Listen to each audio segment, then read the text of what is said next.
Okay guys, so let's look at question 2 on this review. Question 2 is wanting us to find the area of each parallelogram, okay? So in order to find the area, you need to know the formula.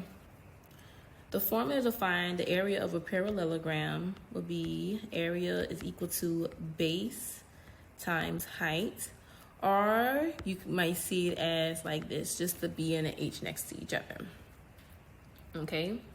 Now, before I start really like annotating this problem and doing some math work, I want to describe this type of question. This type of question is a question that you'll have to put in your numeric value of your answer. Okay, you'll have to input it in. So I want to circle the calculator right there. I don't know if you guys can recognize that that's a calculator. Anytime you see that icon on the test, when you click it, a calculator should pop up. Okay, that means that you're allowed to use a calculator for this component of the test and it should pop up, okay? Or if it doesn't pop up, you can always use your calculator at home. You could use your calculator, that you have on you or in your school bag. But 9 times out of 10 is that's when you can use your calculator on the test when you see that icon. So needless to say, let's find the area of these parallelograms. So when I look at part A, or the first figure, I see a traditional rectangle. Now, even though I see a traditional rectangle, I still want to treat it as a parallelogram, which means I want to identify the base and the height. So for this case, we're going to let the base be red and the height be yellow. So in this figure, the base would be 4 units. And the height will be 2 units.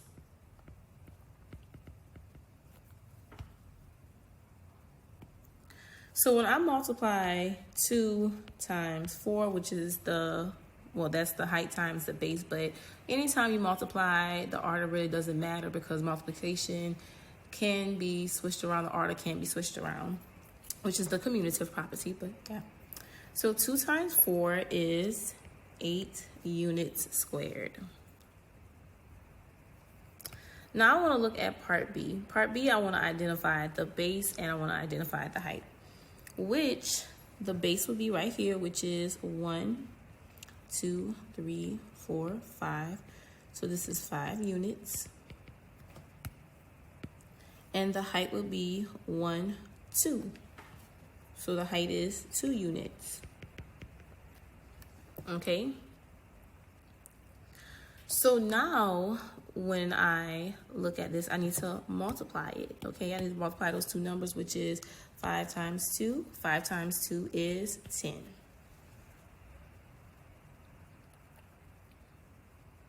So if you have a question on how I was able to identify the base and why I didn't say it was 4, it's because if you look at this unit, it's split in half.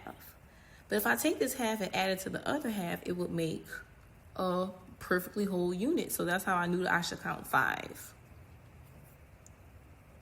So now let's look at the next question, which is on the next part, which is part C. In part C, I want to do the same thing. Now, when I look at part C, I'm looking at it, I'm like, wow, where is the base? Okay, but technically you're never supposed to count the slanted side. You're never supposed to count the slanted side. You're only supposed to count the part where it's just like very straight horizontal lines. So I'm going to let this be my base, which is 1, 2, 3, 4. And I'm going to let this be my height, 1, 2. Now, if you saw where the base was actually 2 and the height was actually 4, that's fine because it's the same numeric value and it's going to give you the same results. But I'm going to multiply that again, and it's going to be 4 times 2, and 4 times 2 is 8. Now, one more thing I want to cover before I just exit off this question. If your question doesn't have this component square units, make sure you include it in your answer. You could write it out like square units, or you could write your answers like 8 units squared.